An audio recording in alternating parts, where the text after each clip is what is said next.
यीशु मसीह के सामर्थ्य नाम में मांगते हैं। मेरे आत्मिक पिता के लिए परमेश्वर की तारीफ करो सबसे पहले सब जन। आमीन। सबसे पहले हम याकूब का पढ़ेंगे।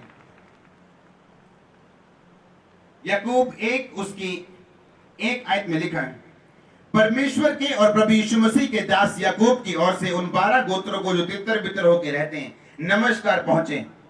2 आयत में लिखा है, मेरे भाइयों जब तुम नाना प्रकार की परीक्षाओं में पढ़ो तो इसको पूरे आनंद की बात समझो, ये जानकर कि तुम्हारे विश्वास के परखे जाने से धीरज उत्पन्न होता है। पर धीरज को अपना पूरा काम करने दो ताकि तुम सिद्ध और सिथर हो जाओ, पूरे और सिथर हो जाओ और तुम में किसी बात की घटी ना रहे। सब बोलो आमीन। यदि तुम में से किसी को बुद्धि की घटी हो तो परमेश्वर से मांगे जो बिना उलाहना दिए सबको उदारता से देता है और उसको दी जाएगी। सब बोलो आमीन। आप जानते हैं ये आपको कई बार बाइबल जब आप पढ़ते हैं आपको समझ नहीं आती, क्योंकि बाइबल पढ़ने के लिए पवित्र आत्मा की अगुवाई की और पवित्र आत्मा की प्रेजेंस की जरूरत है। अगर आप बाइबल को पढ़े तो इसमें लिखा है कि वो याकूब बता रहा है कि तो जब तुम परखे जाओ तो इसे आनंद की बात समझो, तुम्हारे परखे जाने से धीरज पैदा होता है, धीरज को काम करने तो पूरे और सिथर हो जाओगे, तुम्हें किसी बात की घटी न रहेगी। और एकदम से वो बात करने लगता है कि अगर तुम में से किसी को बुद्धि की कमी हो, एकदम से ही वो बात करने लगता है बुद्धि की, जबकि वो बात किस चीज की कर रहा है? आत्मिक चीज की। हाँ या ना? वो एकदम से बात करने लगता है कि पहले वो बात कर रहा होता है कि जब तुम परीक्षा में पढ़ो तो इसे आनंद की बात समझो। जब परमेश्वर तुम्हें परखे तो आनंद की बात समझो, क्योंकि परखे जाने से धीरज पैदा होता है। जब धीरज को अपना काम करने दो ताकि तुम पूरे हो जाओ, स्थिर हो जाओ, तुम में किसी बात की घटी ना रहे। हाँ या ना? लेकिन एकदम से बाइबल बताती है, बुद्धि के बारे में बात करने लगा। अगर तुम्हें बुद्धि की कमी है, वो टॉपिक चेंज करता है। हाँ या ना? पर बाइबल ऐसा नहीं बताती, ये टॉपिक चेंज नहीं हुआ, ये वही टॉपिक है सेम। क्योंकि हर एक व्यक्ति अपनी परीक्षा में स्थिर नहीं रह सकता, ना वो पूरा हो सकता है और ना ही वो सिद्ध हो सकता है जब तक उसके अंदर वो बुद्धि नहीं है जिसकी बात याकूब कर रहे हैं। अब ध्यान से समझना, उसे लिखा जब तुम परीक्षा में पढ़ो तो इसे आनंद की बात समझो, क्योंकि परीक्षा आने से धीरज पैदा होता है और परमेश्वर तुम्हें परखता है। पर लिखा तो उसको पूरा काम करने दो ताकि तुम पूरे हो जाओ, स्थिर हो जाओ, सिद्ध हो जाओ और तुम में किसी बात की कमी ना रहे। और एकदम से वो बात करने लगता है, कहता अगर तुम में बुद्धि की कमी, क्योंकि हर एक व्यक्ति जिसमें आत्मिक बुद्धि की कमी है अपनी परीक्षा में कभी भी स्थिर नहीं रह सकता। कितने मेरी बातों को समझ रहे हैं? आत्मिक बुद्धि आपको अलग सिखाएगी और शारीरिक बुद्धि आपको अलग सिखाएगी। इसमें याकूब आत्मिक बुद्धि की बात कर रहा है, ना कि शारीरिक बुद्धि की। शाऊल एक समझदार था, क्या लंबा चल पाया? हाँ या ना? दाऊद उससे कम योजनाएं बनाता था। कौन चला लंबा? शाऊल के दाऊद। सुलेमान के भाई उससे ज्यादा समझदार थे, पर राजा कौन बना? लंबा कौन चला? कारण क्या था? देखा, अगर तेरे पास बुद्धि की कमी है, परमेश्वर का मुझसे मांग। नेहमिया की पुस्तक में लिखा, जब हम नेहमिया को पढ़ते हैं, नेहमिया 3 उसकी 13 आयत में लिखा, तराई के फाटक की मरम्मत हानून और जानोह के निवासियों ने की। उन्होंने उसको बनाया, ताले, बेड़े और पल्ले लगाए और 1000 हाथ की शहरपनाह को भी अर्थात कूड़ा फाटक तक बनाया। सब बोलो आमीन। जिसकी तराई का फाटक बना नहीं हुआ, उसके शहर की महिमा, उसकी जिंदगी की महिमा कभी बन नहीं सकती। इसको याद रखना आज। और उस तराई के फाटक यानी परीक्षा के फाटक से निकलने के लिए आपको हमेशा अगुओं की जरूरत पड़ती है। और बाइबल कहती है अगर तेरे पास बुद्धि की कमी है तो मांग, क्योंकि परमेश्वर बुद्धि के बिना तुझको कुछ नहीं दे सकता। कितने मेरी बातों को समझ रहे हैं? बाइबल बताती है कि नेहमिया के कारण वो तराई के फाटक को बनाने पाए। हाँ या ना? तराई का फाटक यानी अपनी परीक्षाओं से बाहर आना, और परीक्षा से बाहर इस तरह आना कि शैतान आपका नुकसान न करने पाए। और आप जब परीक्षा से बाहर आए, आपकी गवाही बनी होनी चाहिए।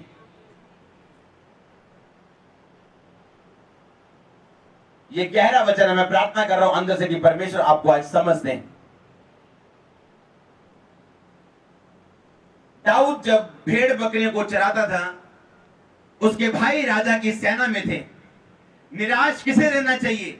दाऊद को, क्योंकि परमेश्वर पे यकीन करने के कारण भी वो भेड़ बकरे को चरा रहा था और उसके भाई ऐश करने के बावजूद भी राजा की सेना में थे। आशीषित कौन था? दाऊद के भाई, ना कि दाऊद। पर बुद्धि क्या बोलती थी? बुद्धि ये कहती थी कि तूने परमेश्वर में अड़े और खड़े रहना है और तूने इंतजार करना है परमेश्वर के समय का।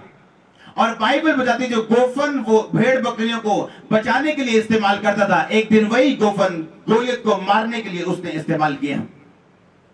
अगर उसके पास शारीरिक बुद्धि होती तो वो ये बोलता कि नहीं, ये काम करना, परमेश्वर के अधीन में रहना बड़ा मुश्किल है, क्यों ना मैं भी अपने भाइयों के साथ काम करूं, वो भी तो आशीषित हैं, वो भी तो ब्लेस है। लेकिन बाइबल बताती है परमेश्वर की उस योजना के कारण, जो उसको अपनी आत्मिक आंखों कारण, आत्मिक बुद्धि के कारण समझ आई, दाऊद वो काम कर सका जिस काम को करने के लिए परमेश्वर ने उसे चुना था।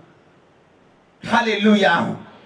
आप जब समझते हैं परमेश्वर की आंखों से, आपकी जब आंखें खुलती है, बाइबल को आंखों से समझते हैं, आत्मिक आंखों से समझते हैं, आपको समझ आती है कि बाइबल में लिखा जब तू नाना प्रकार की परीक्षाओं में पड़े, तो इसका मतलब ये, अगर मैं नाना प्रकार की परीक्षाओं से बाहर आना चाहता हूं और पूरा और स्थिर होकर आना चाहता हूं, मेरे को आत्मिक बुद्धि की जरूरत है। क्योंकि परमेश्वर ने कहा अगर तेरे को बुद्धि की कमी है तो तू मुझसे मांग, मैं बिना उलाहना दिए सबको उदारता से देता हूं। ये शारीरिक बुद्धि की परमेश्वर बात नहीं कर रहे थे, ये वचन बात कर रहा था कि पहले परीक्षा के बारे में। और याकूब बोलता अगर तुझे इस परीक्षा से बाहर आना है, तूने बाहर आना है गवाहियों के साथ, तो तुझे एक आत्मिक समझ की जरूरत है। और बाइबल बताती है, उसने कहा तू परमेश्वर से मांग तो परमेश्वर तुझे देगा। हालेलुया। आज लोग देखते हैं इस सेवकाई में मसा क्यों है, इस व्यक्ति की, ए मैन ऑफ गॉड की लाइफ में इतना मसा क्यों है। उन्हें यह नहीं पता कि वो मसा अधीनगी के कारण उनकी जिंदगी में आया है, वचन पे चलने के कारण उनकी जिंदगी में आया है। आज लोग अधीन तो नहीं रहना चाहते, लेकिन मसा लेना चाहते हैं। ये कानूनी लॉ के मुताबिक जो बाइबल का कानून है, ये गलत है। ऐसा नहीं हो सकता। जब तक आप किसी मस्से वाले का रास्ता साफ नहीं करेंगे, आपका अपना रास्ता कभी साफ नहीं होगा। कितने मेरी बात को समझ रहे हैं? आप सोचो, वो लोग बना सकते थे लेकिन बना नहीं पाए कितने साल, जब तक नेहमिया उनकी जिंदगी में आके बताता नहीं कि तुम ये बनाओगे, तुम ये बनाओगे, तुम ये बनाओगे। और लिखा जैसे ही नेहमिया उनको बताता जाते हैं, वो काम को करते जाते हैं। और एक दिन होता क्या है कि उस शहर की जो महिमा थी वो परमेश्वर उसे वापस देते हैं और फिर से वो शहर खड़ा किया जाता है। वो शहर क्या है? वो शहर एक मसीह जीवन है। वो आपका जीवन दर्शाता है। वो शहर नेहमिया आपके अगुए को दर्शाता है। फिर वो आपको बताता है कि आपने क्या करना है और किस तरह से करना है और परमेश्वर की मर्जी हमारी जिंदगी में क्या है। और बाइबल बताती है जब हम फॉलो करते जाते हैं, हम क्या देखते हैं कि वो सारे फाटक जो हैं वो बनने शुरू हुए हैं। जब तराई का फाटक बनता है तो इसका मतलब ये आप गवाही के साथ वापिस आ रहे हैं। आप गवाही के साथ वापिस आ रहे हैं। मैंने कहा यीशु मसीह के नाम में। जब तराई का फाटक बनता है, इसका मतलब ये कि अब लोग आपको देखेंगे। वो लोग जिन्होंने आपके दुखों को देखा था, अब वो आपकी गवाही को देखेंगे। अब आमीन छोटे हैं। मैंने कहा वो लोग जो पहले आपके दुखों को देखते थे, अब आपकी गवाही को देखेंगे, क्योंकि तराई का फाटक बनने जा रहा है यीशु मसीह के सामर्थ्य नाम में। मैं आपको प्रोफेटिकली बता रहा हूं, मैं आपको प्रोफेसी कर रहा हूं वचन के बीच में से। मैंने कहा आपको बुद्धि की जरूरत है उससे बाहर आने के लिए। बाइबल बताती जब आप अगुओं की बात को सुनते हो, बुद्धि आप में प्रवेश करती है। फिर वो तराई का फाटक जो बनने वाला है, इसका मतलब ये है आप पूरे और स्थिर रोके बिना गवाही के यहां से वापिस न जाओगे यीशु मसीह के सामर्थ्य नाम में। अब आमीन छोटे हैं। बाइबल बताती वो नेहमिया ने बताया कि तुम ये फाटक बनाओ और अलग अलग तरह के फाटक बनाए। हाँ या ना? तराई का फाटक यानी परीक्षा का फाटक। तराई का फाटक एक विश्वासी की जिंदगी में परीक्षा के टाइम को दर्शाता है, जब उसकी जिंदगी परीक्षा में होती और परमेश्वर उसे बड़ी गवाही के लिए तैयार कर रहे होते हैं। आपके फाटक बनने जा रहे हैं यीशु मसीह के नाम में। मैंने कहा आपके फाटक बनने जा रहे हैं यीशु मसीह के सामर्थ्य नाम में। आप तैयार हैं विश्वास के साथ चलने के लिए? क्या लिखा? लिखा जब तू नाना प्रकार की परीक्षाओं में पड़े तो इसे आनंद की बात समझ। किसकी बात समझ? कि दुख की बात समझ। जब तेरा भाई तुझे छोड़ जाए क्योंकि तू क्रिश्चियन बन चुका है, इसे आनंद की बात समझ या दुख की बात समझ? लेकिन फिर आनंद को, धीरज को अपना पूरा काम करने दे। जो हो रहे हैं उसमें खड़ा रहे, उसे पूरा काम करने दे, ताकि तू सिद्ध और तू स्थिर हो जाए और तुम में किसी बात की घड़ी ना रहे। परफेक्ट हो जाओ यीशु मसीह के नाम में, उसके वचनों के द्वारा, यीशु मसीह के सामर्थ्य नाम में। हालेलुया। बाइबल बताती है, नehemia ने बताया कि तराई के फाटक को कौन कौन लोग बनाएंगे, और लिखा जैसे वो बनाते गए वो तराई का फाटक बनता गया। हालेलुया। मैं जानता हूं मेरी जिंदगी में मेरे आत्मिक पिता का क्या रोल है मेरे तराई के फाटक से निकलने के लिए। हालेलुया। आप जानते हैं शैतान भेड़ों से नहीं डरता, वो चरवाहे से डरते हैं। इसलिए वो भेड़ों पे अटैक नहीं, वो चरवाहे पे अटैक करने की कोशिश करते हैं। परमेश्वर ने कहा था जब वो चरवाहे को मारेगा तो भेड़े तितर बितर हो जाएंगे। अगर आप अपने अगुए के लिए प्रार्थना करो, आपकी जिंदगी कभी आशीष से खाली नहीं रहेगी। मैं आपको बता रहा हूं, अगर आप उनके रास्तों को खोलो, आपका रास्ता कभी बंद नहीं रहेगा यीशु मसीह के सामर्थ्य नाम में। अगर एक किसान कहे कि मेरे को फसल चाहिए और बीज ना बोए, क्या वो फसल आएगी? परमेश्वर ने सारा कुछ अपनी कलीसिया के हाथों में दे दिए।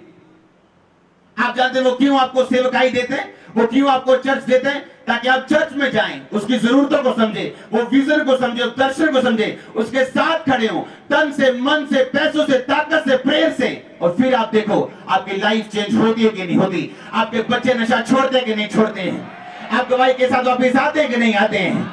मैं कह रहा हूं आप गवाही के साथ वापिस आ रहे हैं यीशु मसीह के सामर्थ्य नाम में। हालेलुया। कितने इन बातों को समझ रहे हैं? बाइबल बताती तराई का फाटक आपकी परीक्षा को दर्शाते हैं। तराई के फाटक का मतलब है वो टाइम जो आपकी परीक्षा का टाइम है। लेकिन nehemia के आने के कारण वो तराई के फाटक को बनाने पाए। आप बनाने पाएगा यीशु मसीह के नाम में। आपका आमीन छोटा है। मैंने कहा आपका आमीन छोटा है। हालेलुया। बाइबल बताती है nehemia के आने के बाद वो अपने शहर को बनाने पाए, और सिर्फ 52 दिन के अंदर उनके दुश्मन शर्मिंदा हुए। सिर्फ 52 दिन के अंदर उनके एनिमी जो थे उनकी आंखें नीची थी। आप जानते जब हम मसीह में आते हैं लोग आपके बारे में बातें करना शुरू कर देते हैं, हाँ या ना? वो बातें करते हैं आपके विषय में। अगर कुछ गलत हो जाए तो फिर वो आपका मजाक भी उड़ाते हैं, हाँ या ना? वो आपको देखने पाएंगे गवाही के साथ। आपका आमीन छोटे हैं। मैंने कहा वो आपको देखने पाएंगे गवाही के साथ यीशु मसीह के सामर्थ्य नाम में। आपको स्पिरिचुअल लॉज के अंदर रहने, आमीन। आपको लॉज के अंदर रहने, तब आप देखने पाएंगे परमेश्वर की महिमा को। क्योंकि हर एक व्यक्ति तराई के फाटक से बाहर नहीं आ पाता। आप जानते जब शमूएल मसा करने के लिए गया था तो कौन आया सबसे पहले? यिशै के बेटों में से सबसे बड़ा। तो क्या कहा था परमेश्वर ने, याद है? जब उसने कहा था कि ये सुंदर है, लंबा है, चौड़ा है, मैं इसको मसा कर दूं, परमेश्वर ने कहा था मेरी दृष्टि आत्मा पे रहती ना कि शरीर पे, हाँ या ना? और परमेश्वर ने कहा था मैंने इसे अयोग्य करार दिया। क्या करार दिया? अयोग्य, यानी वो काबिल नहीं है। क्यों? क्योंकि परमेश्वर उसे परख चुके थे। जो राजा बनने की आशीष थी, बाइबल बताती वो दाऊद की नहीं थी, वो उसके बड़े भाई की थी। लेकिन जब परमेश्वर उसके पास आए, इसीलिए मैं आपसे बोल रहा हूं, हर एक व्यक्ति आशीष नहीं ले पाता, हर एक व्यक्ति उस ऊंचाई तक नहीं जा पाता, हर एक सेवकाई नहीं बढ़ पाती। कारण क्या है? कारण परमेश्वर नहीं, कारण हम खुद हैं। आमीन। बाइबल बताती जब दाऊद का बड़ा भाई जब उस परमेश्वर के दास के सामने जाता है तो वो बोलता है कि परमेश्वर मैं इसे मसा कर रहा हूं। परमेश्वर ने कहा नहीं, मैं इसे अयोग्य करार देता हूं, ये काबिल नहीं। लेकिन उसका दूसरा भाई आया, परमेश्वर ने कहा ये काबिल नहीं। इसका मतलब क्या है? दाऊद राजा होने का असली हकदार नहीं था। परमेश्वर ने उसके बड़े भाई की तरफ आंख लगाई थी, क्योंकि बाइबल बताती दाऊद के बारे में भविष्यवाणी नहीं हुई थी कि यह राजा बनेगा, बल्कि यह भविष्यवाणी हुई थी कि दाऊद का पिता यिशै, उसके ठूंठ में से एक डाली निकलेगी, यानी उसका एक बच्चा मसा किया जाएगा। पर वो दाऊद था, बाइबल ये नहीं बताती। कितने मेरी बात को समझ रहे हैं? बाइबल के मुताबिक वो उसका बड़ा भाई था, जिसको राजा बनने के लिए परमेश्वर ने अभिषेक करना था। लेकिन बाइबल ये बताती, आप कई बार नोटिस करते हैं, जब दाऊद गोलियत को मारने के लिए गया था, कौन उसका विरोधी बना था? कौन उसको बुरा भला बोल रहा था? उसके बड़े भाई, हाँ या ना? बोले तो नहीं नहीं, तू तमाशा देखण आया थे, तू साडा तमाशा देखण आया, तेनू तू होता ही नहीं आया, तू तमाशा देखण आया। कौन कौन रोक रहा था उसको? जब दाऊद ने कहा था राजा को, राजा मैं मारूंगा गोलियत को, कौन रोक रहा था दाऊद को? उसके बड़े भाई।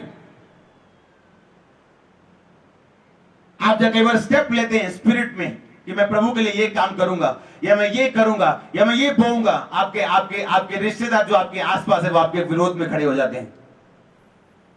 और तेनू साहब ना चलना चाहिए। कितने मेरी बात को समझ रहे हैं? परमेश्वर ने जब उसे अयोग्य करार दिया, अब उसकी लाइफ स्कैन करो दाऊद के बड़े भाई की, आपको कमियां नजर आएंगी। अब वो कारण नजर आएंगे क्यों परमेश्वर ने उसे रिजेक्ट कर दिया राजा होने के लिए। जब गोलियत मारने के टाइम आया तो उसका बड़ा भाई छुपा हुआ था, जैसे उसकी सारी सेना छुपी हुई थी।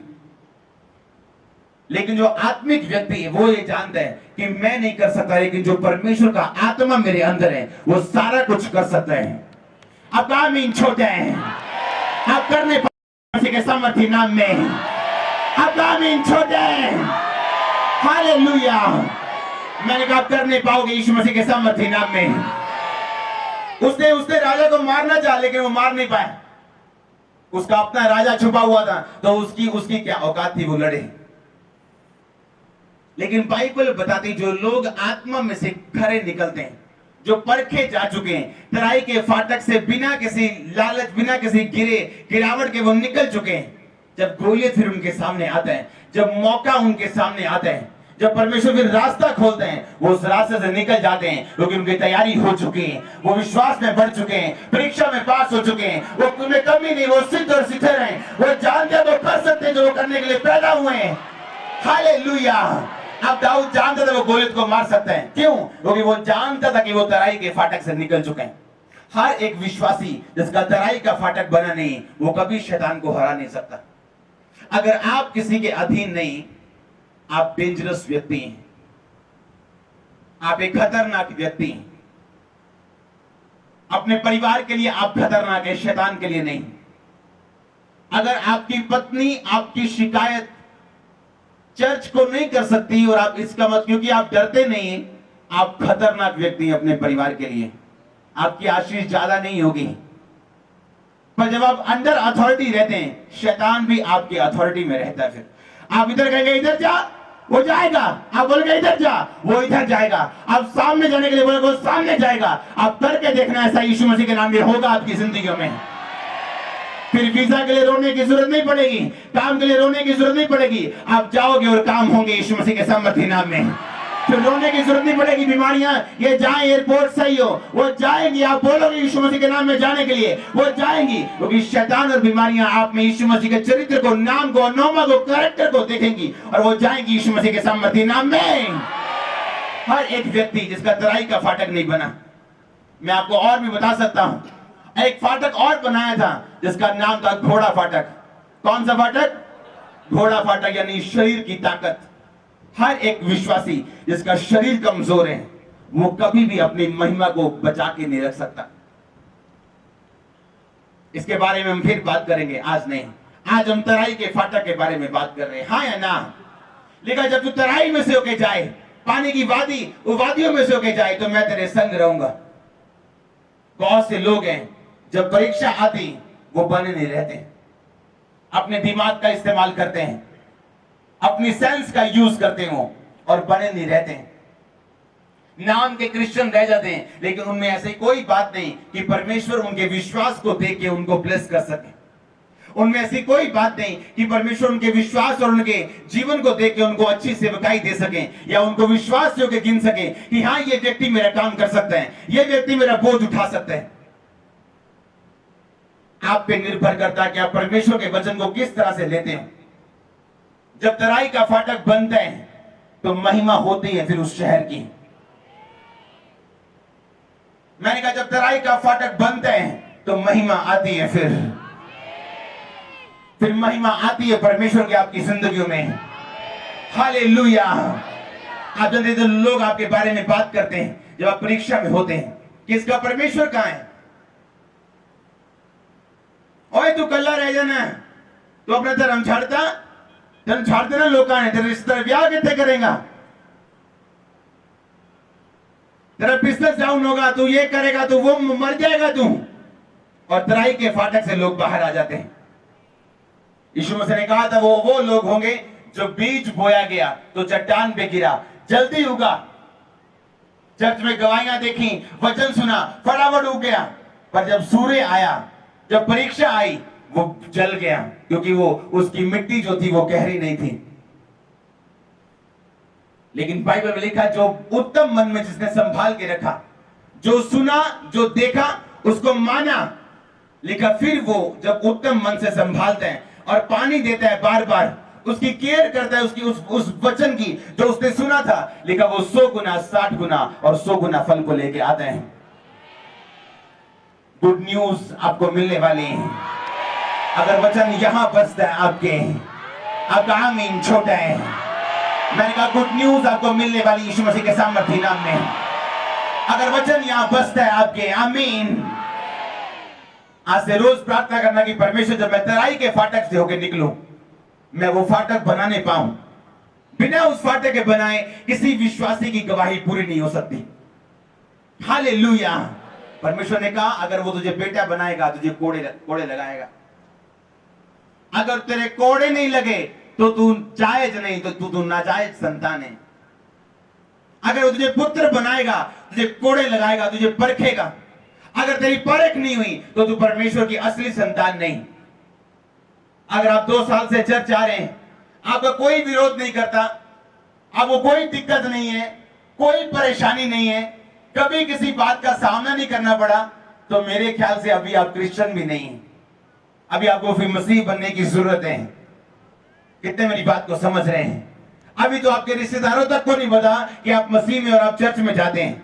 आपको लगता है वो क्या सोचेंगे मेरे बारे। इसका मतलब आपको अभी असली क्रिश्चियन बनने की जरूरत है। अभी भी तराई का फाटक टूटा और जला हुआ है, उसे बनाने की जरूरत है। आप बनाने पाओगे आज की मीटिंग के बाद यीशु मसीह के नाम में। आप जानते हैं, वो तराई का फाटक जब बनते हैं तो शहर की महिमा, यानी आपकी जिंदगी की महिमा रिस्टोर होती। मैं आपको पहले भी बता चुका हूं, एक औरत की महिमा उसका पति। एक औरत सुंदर होने के बावजूद भी उसका पति उसकी उस लड़की की ओर ध्यान दे रहे हैं जो उससे कम सुंदर है। ये इसका मतलब क्या है? उस औरत की महिमा जा चुकी। एक माता पिता अपने बच्चों को पाल के, डॉक्टर बना के, उसे इंजीनियर बना के, उसे बड़ा करके, अब उसका वही बेटा उसे वृद्धाश्रम छोड़ के आ रहा है। इसका मतलब क्या है? उस व्यक्ति की महिमा जो है वो खत्म हो चुकी।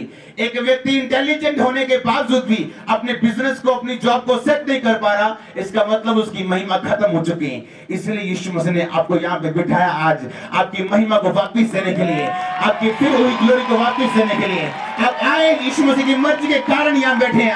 आप इसीलिए आए कि आपकी वो ग्लोरी परमेश्वर आपको दे सकें, और रास्ता परमेश्वर आपको अपने वचन से आपको बता रहे हैं। अगर आप चाहते हैं महिमा को बनाना, आपको तराई का फाटक बनाना पड़ेगा।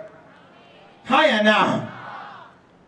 आप जानते हैं, हर एक व्यक्ति, बाइबल जो बोलती वो अकेला वैसा नहीं बोलती जैसा आप बाइबल में पढ़ते हैं। कितने मेरी बात को समझ रहे हैं?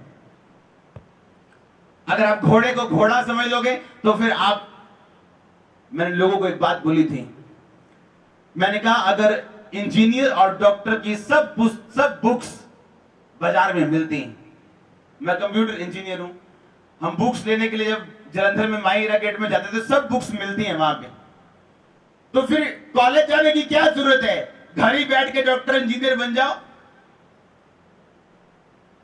पढ़ना तो बुक ही से है ना, किताब से ही पढ़ने। टीचर ने भी किताब से ही पढ़ाना है, बाहर से तो नहीं पढ़ाना है। अपने घर में चले जाओ, पढ़ो, डॉक्टर बन जाओ, इंजीनियर बन जाओ। जब 4 साल पढ़ाई करके जाओगे ना किसी नौकरी लेने, और बोलेगा तू पागल है, बोलेगा कि नहीं? परमेश्वर ने क्यों बनाई चर्च? आप जानते नेहमिया जब चर्च में था, उसने लोगों की ड्यूटी लगाई कि तुम लोग अपने टाइट को, अपने दशवांत को, अपने ये पैसों को लेके आओगे, और मैं उसके गवाहिए, उसके साफ करने वाले भवन को, भवन की मुरम्मत करने वाले, मैं ये लोग रखूंगा जो सब भवन का काम कर सके। नेहमिया को पैसों की जरूरत नहीं थी। नेहमिया पहले से एक अमीर इंसान था, क्योंकि वो राजा के साथ रहता था। कितने मेरी बात को समझ रहे हैं? लेकिन बाइबल बताती है उसके अंदर परमेश्वर ने बोझ डाला कि वो जाए और यरूशलेम की शहर बनाए, उसके फाटकों को बनाए और लोगों को काम करना सिखाए। काम परमेश्वर कैसे किया जाता है। और बाइबल बताती जब नेहमिया वहां पे रहता था, उन लोगों के पैसों को वो लोगों में बांटता था और परमेश्वर का काम अच्छी तरह से होता जाता था। कितने मेरी बात को समझ रहे हैं? और वही काम जो लोग करते थे, उनकी आशीष का और महिमा के रिस्टोर होने का कारण ठहरता था। हालेलुया। जब परमेश्वर आपको एक ड्यूटी देते हैं, वो ड्यूटी परमेश्वर को बढ़ाने के लिए नहीं, आपको बढ़ाने के लिए होती। क्योंकि अगर तराई का फाटक नहीं बना, आपकी महिमा कभी नहीं बन सकती। आप चले जाओ, देखो क्रिश्चियन लोग, कई बॉर्न क्रिश्चियन लोग, उनकी जिंदगी में एक भी गवाही नहीं, एक भी टेस्टिमनी नहीं है उनकी लाइफ में। अगर आप बैठ जाएंगे बाइबल सुनने के लिए, तो वो आपको जेनेसिस से लेके रेवलेशन, उत्पत्ति से लेके प्रकाशित वाक्य तक आपको सिंगल सिंगल वर्ड बता देंगे कहां क्या लिखा हुआ। लेकिन एक भी गवाही उनकी लाइफ में नहीं, क्योंकि बाइबल प्रैक्टिकल है। अगर आप प्रैक्टिकल नहीं चलोगे, तराई के फाटक को बनाओगे नहीं, मछली फाटक को बनाओगे नहीं। क्या है मछली फाटक? मछली फाटक को बनाने का मतलब है वो रास्ता बनाना जहां से रूहें बचाई जा सके, सोल सेविंग की जा सके। आप जानते हैं जो प्रोग्राम शुरू किया था डीडी पंजाबी पे, 5 लाख से ज्यादा लोग हर हफ्ते उसे देखते हैं। कितने? मेरी पर्सनल थिंकिंग ये थी कि उसे 15,000 लोग देखते होंगे। और एक दिन मैंने अपनी टीम से कहा, मैंने कहा जाओ और डीडी वालों से पूछो, चैनल वालों से, कि कितने लोग इस प्रोग्राम को देखते हैं। जब हमने वो टीआरपी की लिस्ट मंगाई उन्हीं से, उन्होंने कहा हम खुद हैरान हैं कि हमारी जो खबरें हैं वो 2,22,000 टीवी यानी 6-7 लाख लोग उसे देखते हैं, और आप 1,36,000 टीवी यानी आप 5 लाख लोगों तक पहुंच चुके हैं। कितने मेरी बात को समझ रहे हैं? जो फाइनेंस आ रहा है वो कहां जा रहा है? लोग दूर बैठ के हर दुनिया के कोने में वो प्रोग्राम देख रहे हैं। और मैं एक बात समझ नहीं पाता, जैसे ही मैं उस कैमरा के सामने जाता था, एकदम से सामर्थ्य आनी और परमेश्वर का अभिषेक आना, और मुझे नहीं समझ आनी। मैंने कहा जब मैं कैमरे के सामने, खासकर इसी प्रोग्राम के सामने जाता हूं, हम बहुत से प्रोग्राम करते हैं, मैंने कहा जब मैं डीडी पंजाबी वाले प्रोग्राम जाता हूं, कैसे सामर्थ्य काम करने लगती मेरे को नहीं पता। और बाद में समझ आई कि उस चैनल को 5 लाख लोग हर हफ्ते देख के आशीष को ले रहे हैं। हालेलुया। आज अगर विश्वासी ड्यूटी समझ जाए कि मेरी ड्यूटी सिर्फ पास्टर से जाके आशीष लेना नहीं, बल्कि इस विजन को, जो इस दर्शन के बोझ को भी लेना है, आप देखोगे फिर अपना बोझ परमेश्वर को उठाते हुए। कितने मेरी बात को समझ रहे हैं? बाइबल बताती तीमुथियुस के अंदर पौलुस वाला मसा काम करता था, लेकिन तीमुथियुस एक ऐसा पौलुस का स्पिरिचुअल सन था जिसने पौलुस के बहुत से रास्तों को खोला था। आज लोग चाहते हैं उनके रास्ते खुले। उनसे पूछो पास्टर की कितनी बार मदद की है, अपने अगुए से कितनी बार पूछा है कि आपको किसी चीज की जरूरत तो नहीं, मैं कौन सा काम करूं, कौन सा रास्ता खोलूं, क्या चाहिए आपको प्रभु का काम करने के लिए। लेकिन उन्हें सिर्फ अपनी चाहिए, अपनी प्रॉब्लम के लिए प्रेयर चाहिए।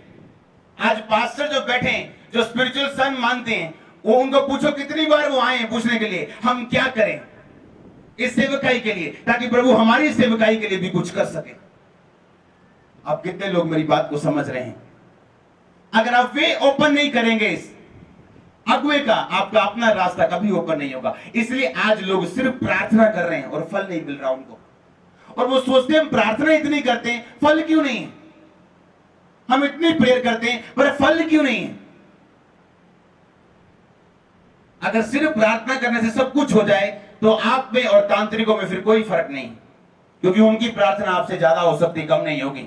वो फिर सिर जमीन पे देके प्रार्थना करते हैं, उल्टे लटक के करते हैं। आप करते हो? नहीं करते हो।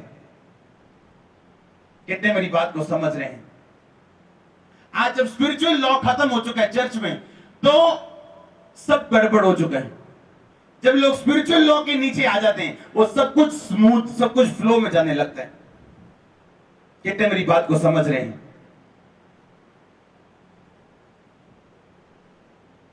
हालेलुया।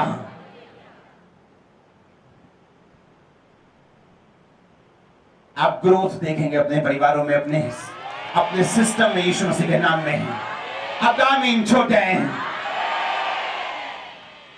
जोर से बोलो हालेलुया। ये जोर नहीं है। आमीन। मैं प्रार्थना कर रहा हूं कि परमेश्वर आपके तराई के फाटकों आपको बुद्धि देके बनवाने पाए। आप ही के हाथों से, दोनों हाथों से आपके हाथ मसाओ यीशु मसीह के नाम में। आप जिस फाटक पे बनाने के लिए जाएं, वो फाटक बने यीशु मसीह के सामर्थ्य नाम में।